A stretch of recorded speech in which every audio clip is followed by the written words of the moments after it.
Открывая третий молодежный форум согласия, руководитель международной исламской миссии Шафик Пшихачев отметил, что молодым людям необходимо продолжать налаживать межнациональные отношения. Именно на них возлагаются большие надежды, и именно им предстоит разрушить сложившиеся о Кавказе стереотипы.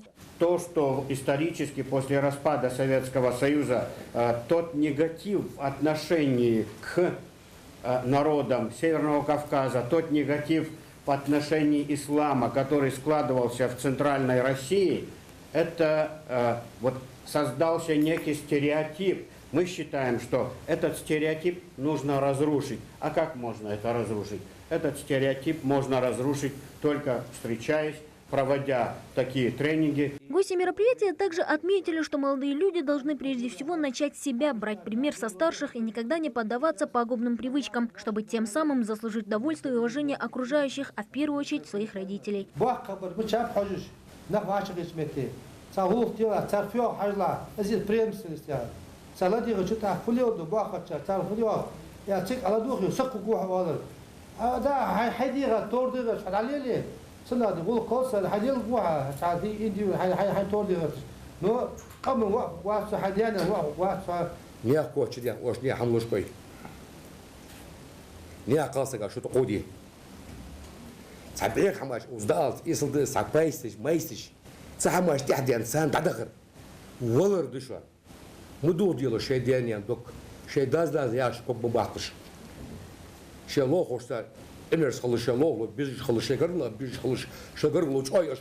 Чуть позже ребята смогут принять участие в тренинге по командообразованию и социальному проектированию. У Руслана Досхоева, к примеру, уже есть несколько идей, направленных на противодействие экстремизму. Молодой человек хочет создать инициативную группу, которая будет проводить различные мероприятия и акции в пределах его школы. Меня пригласили, мне сказать, что будет интересно, что что-то для себя узнаешь, что-то для себя поймешь, вот, сделаешь какие-то выводы, итог сделаешь оттуда.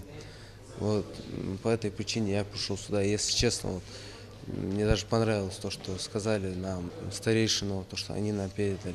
Впереди у ребят встречи с политическими и общественными деятелями, дискуссии, тренинги и презентации. А после для участников молодежного форума согласия проведут небольшую экскурсию по резиденции главы республики. Оттуда молодые люди отправятся в горную Ингушетию, где им предстоит поближе познакомиться с многовековыми традициями, культурой и древней историей своего народа.